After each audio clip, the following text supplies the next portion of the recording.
Hello guys, welcome back to John's Workshop, and in this video and probably 2 or 3 more videos potentially, depending how we go, I'm going to be making, it's another customer job, and this is for one of my subscribers, Derek, and I'm going to be making a rotary table adapter. So this is for fixing a chuck to a rotary table for a milling machine.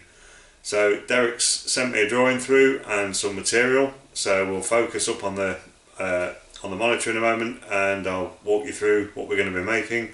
There's 2 parts to make. One is the actual adapter plate itself, and the second piece is a piece of silver steel to put a Morse taper on that will actually locate the adapter plate in the centre of the rotary table. So I'll bring you back on the screen in a moment and we'll have a look at the first piece that we're going to be making.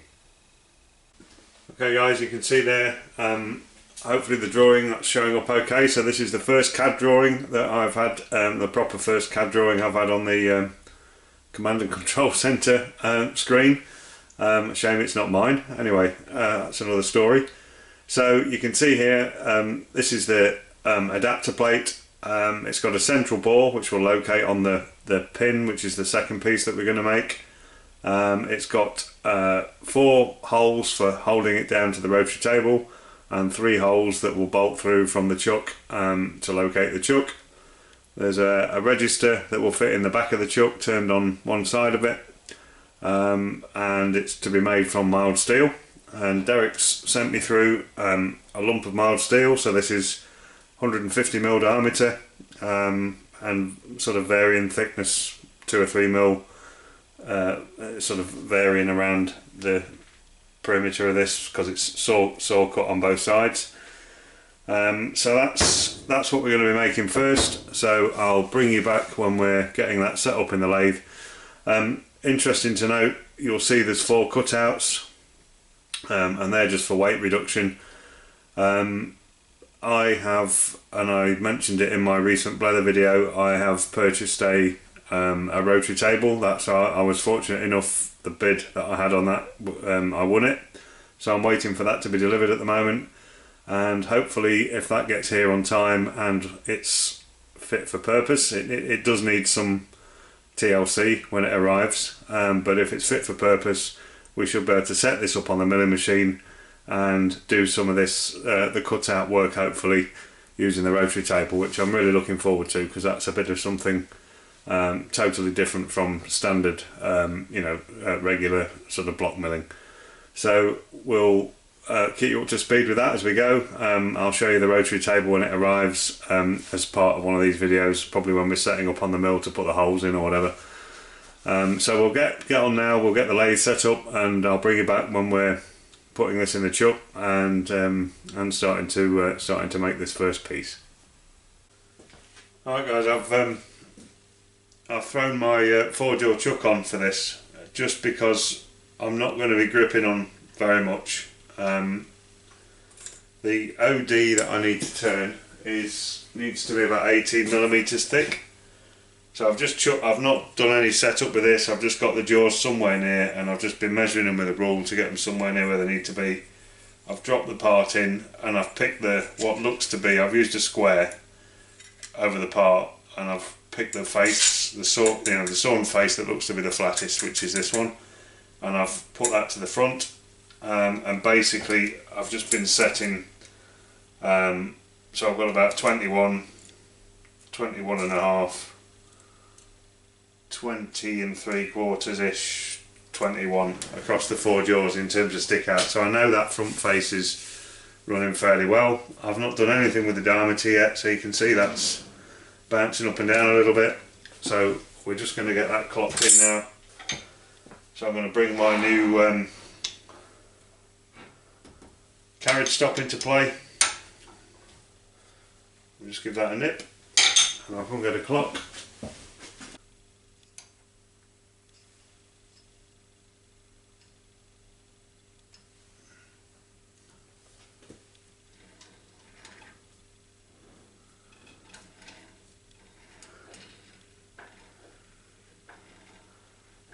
So that's the high point.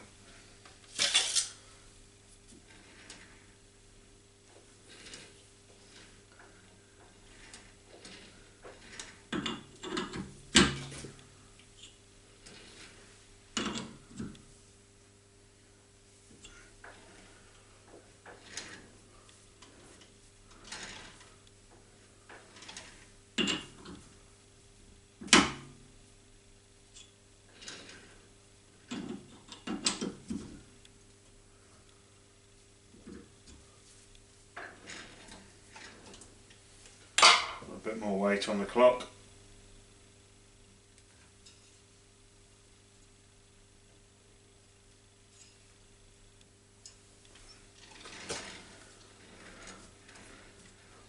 I don't know whether you can see the clock there or not actually. Probably not. Let me just see if I can get you a better camera angle. And try that. See how that comes. So we're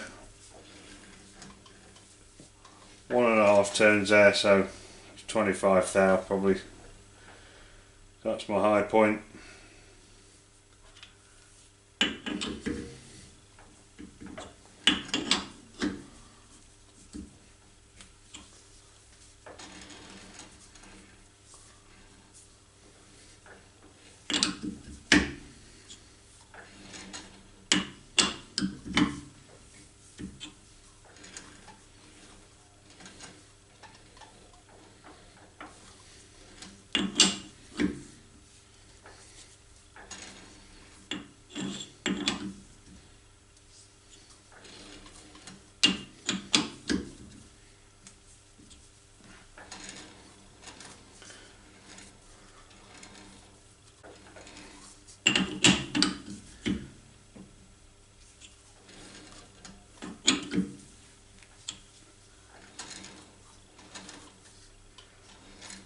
Doesn't have to be super accurate this, it's just to save the vibration of the lathe really more than anything, so it's running as true as possible. So about 10 thou.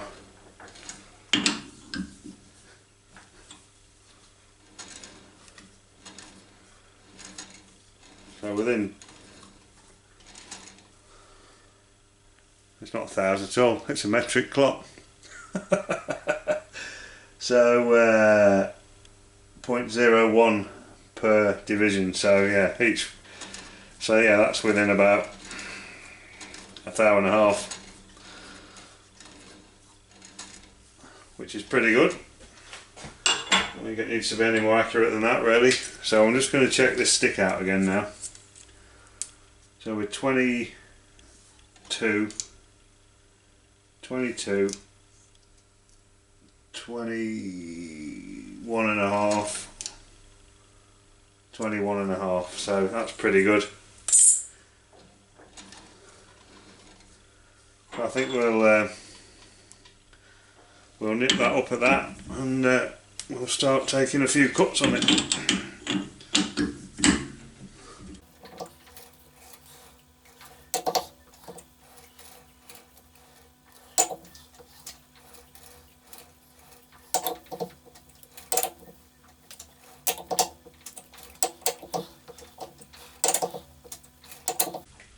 I need to make sure I've got a good hold of this because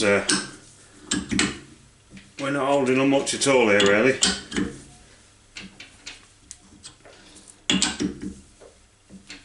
That should do it.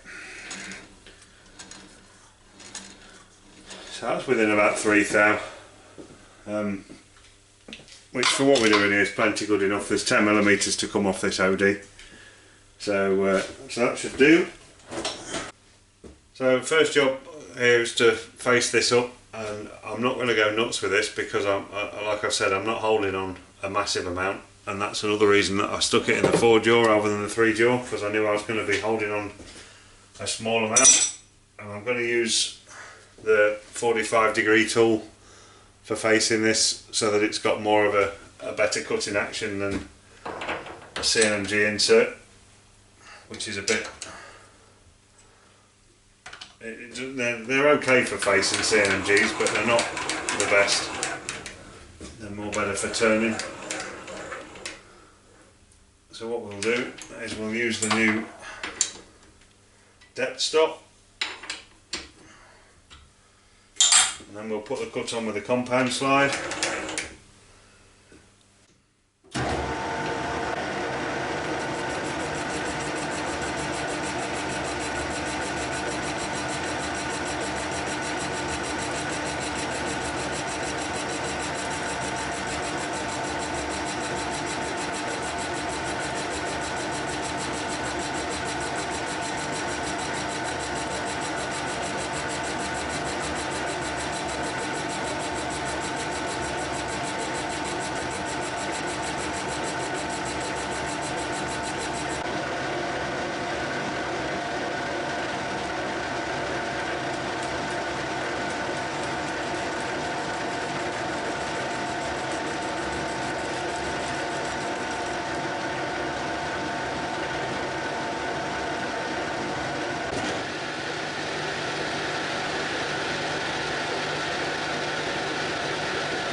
Yeah, that's a lovely surface finish. It looks a bit dull, but it's really good.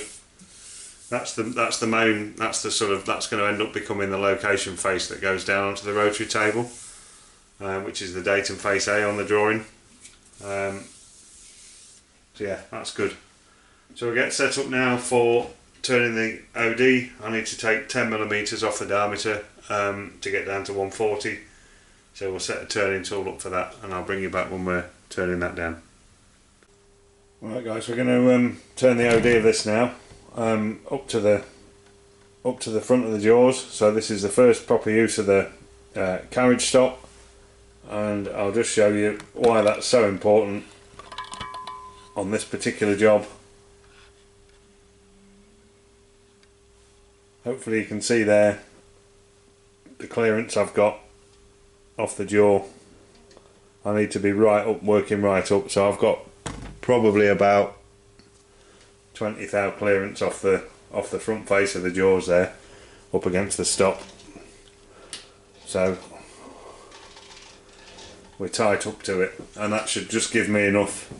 So the OD of this piece needs to be 18mm, and I've got about 20mm or just slightly less, 20mm stick out, minus my 20 thou that I've got, and then minus my tip radius will just about get me to the 18. So it's going to be tight, but hopefully that's where we need to be. And this is 150mm at the minute, and I need to come down to 140. So with 10mm to come off the 10mm to come off the OD. So I'll reposition the camera and bring you back when we're doing that. Okay, so I'm going to be taking this pretty steady.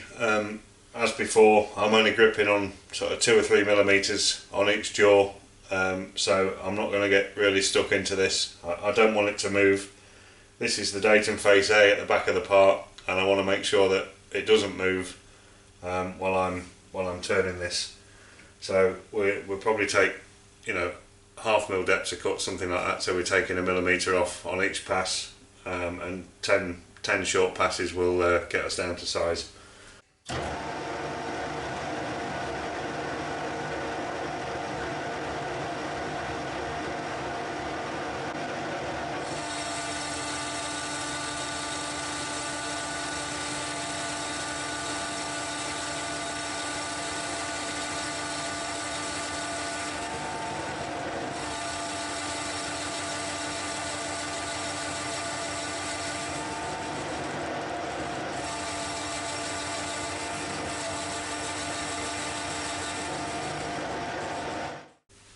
Right guys, I just measured that. I've taken the last 4 cuts in 1/2 mil depth of cut. No, that's not correct. 1/4 mil depth of cut, which is 1/2 mil off the diameter at a time. Swarf's not the best to control, but size is good, surface finish is good. So we're just going to go for the last cut now, and this should bring this to finish diameter.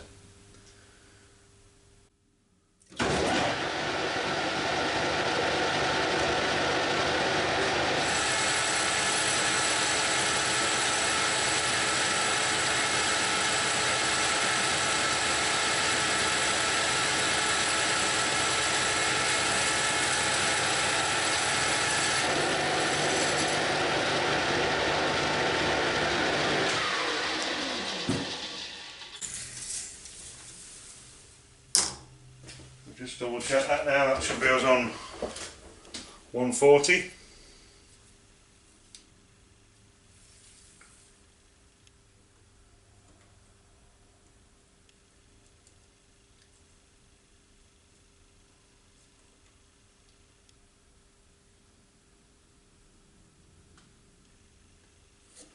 .4001. Unfortunately, the vernier is the only thing I've got to measure that with. Either that vernier or 2 or 3 other verniers. I don't have any micrometers that go out to that size, so vernier is going to have to be good enough. It's untoleranced, so well, it has a general tolerance on the drawing, open limit, so we're well within the open limit. There's nothing on the drawing about chamfers, so I'm going to kind of make that up as I go along, knowing what the end usage of this. So we're just going to pop a something like a 1/2 mil chamfer on this corner.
Hello guys, we're back. It's the next day.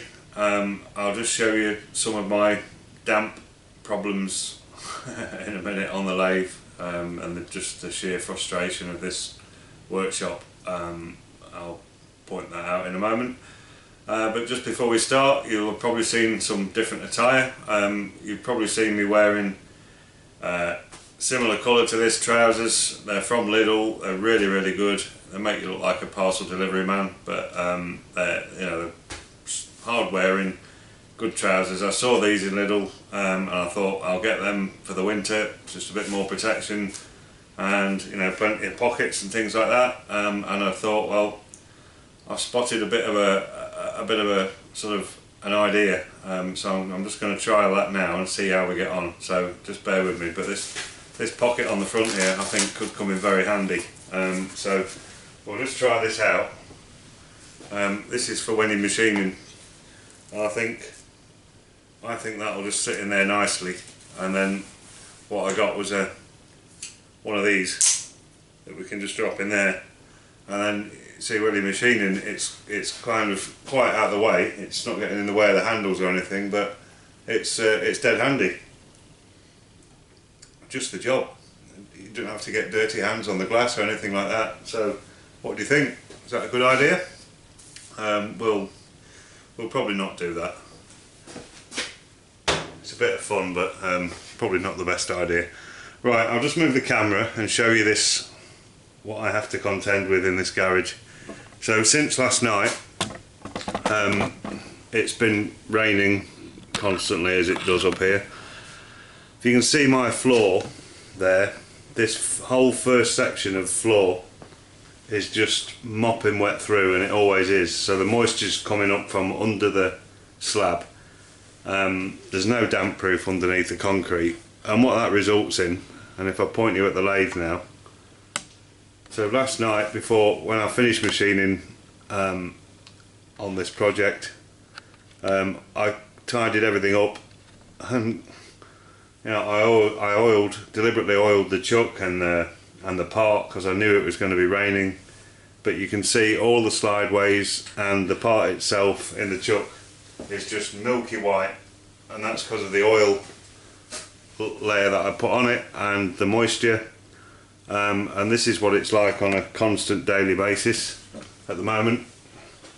And you know, even since last night, I'll just show you the chuck, bear with me. You know, there's rust. It's not got hold yet, but there's brown. This is kind of an oily emulsion that's all over everything, that's because of the damp. But yeah, hugely frustrating, guys. It's a constant job of just trying to keep the slideways wiped down, and just, you can see the bed there's all gone milky white as well with it. I honestly think even with the best dehumidifier in the world in here, it's going to help, but it's not going to stop. It's not going to stop it, unfortunately. So I'm kind of stuck with it. So every day before I start, at the moment I'm out and I'm having to wipe all this oily emulsion off everything, Scotch Brighting any rust that has kind of got hold on any of the machines, doing whatever I want to do, and then giving everything an oil up again ready for the next day. So yeah, massively frustrating, and that's why a Guinness within easy reach is such a good idea. So we'll carry on with this. Where we left off, we just drilled a 20mm hole through the centre. We're just going to set a boring bar up now and bore that out. I'd originally thought about boring it undersized and using it as a datum hole. On checking the drawing again, the bore needs to be absolutely square to this back face, so I'm going to finish bore it at this setup. I can still use it as a datum hole that way, but then I know that the bore and this face and this OD are all machined in one hit and should all be good and true to each other. So I'm just going to do a bit of wiping down, get everything cleaned up, get all the manky oil off everything, and then we'll start machining. I'll bring you back when we're doing that.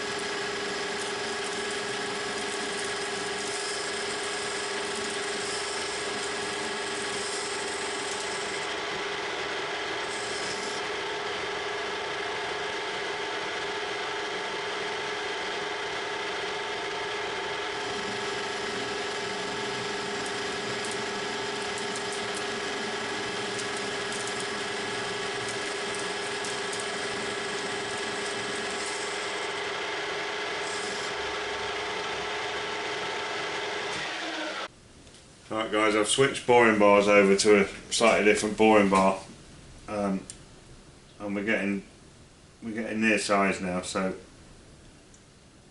I'm using the snap gauges.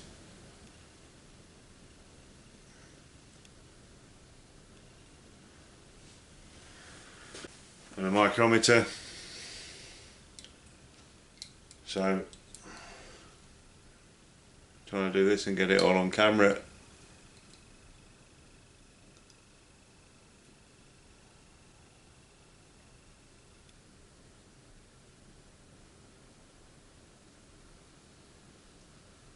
So about 25.2 at the moment, and we need to finish at 25.4 or 25.42. And I've got a piece of silver steel here, ground silver steel bar, which is what's going to fit in there, and I'm measuring that with the same micrometer. So you know, whatever error we've got, it doesn't matter because it's cancelled out, but it's actually very good. That's measuring 25.395 roughly, which is, you know, that's pretty good. That's pretty good. So we've got about 0.2 left to come out. I'm going to take that in 2.1 cuts. with this different boring bar and see how we get on.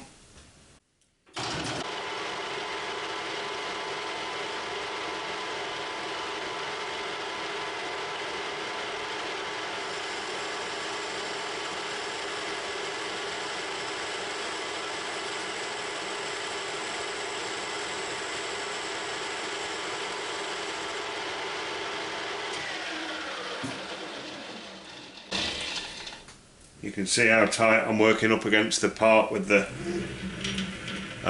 you know, with the tool post. I've literally got about a couple of millimetres to spare when I'm at the bottom of the hole. I'm just trying to keep everything as rigid as possible. And that boring bars, the reason I swapped the boring bars over was because I just wasn't getting a very good finish with that other one. But this one's leaving a cracking finish in there, which is what we want.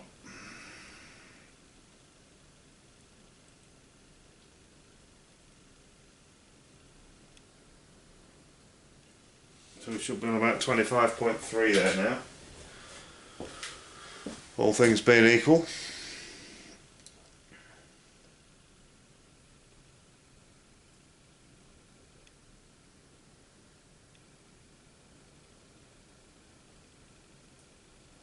Yeah, 25.3, dead on. So we'll go for another 0.1 cut, and that should be us on size.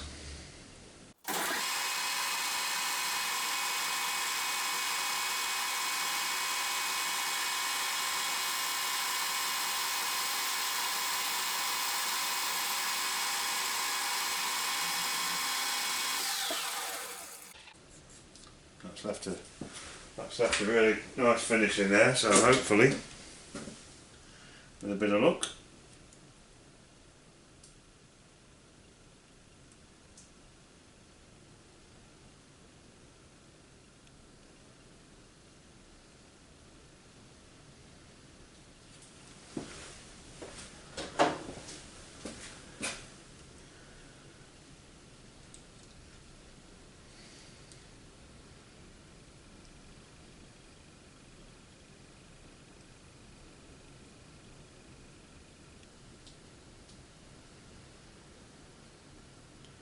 .42 says the drawing.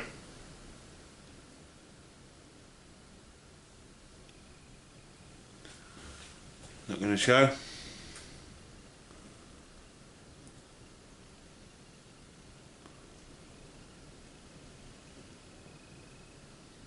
.41, well, 25.42, as close as I can see it on there.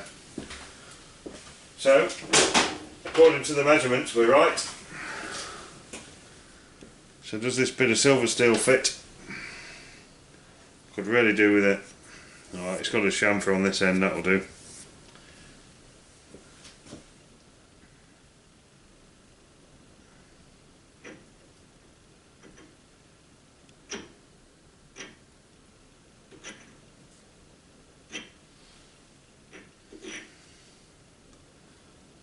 Yeah, there's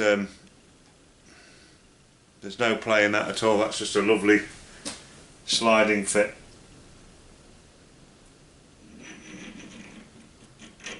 Happy with that? That's the difficult bit out of the way. I'm just going to get a countersink now and just take a tiny breakage on this front corner.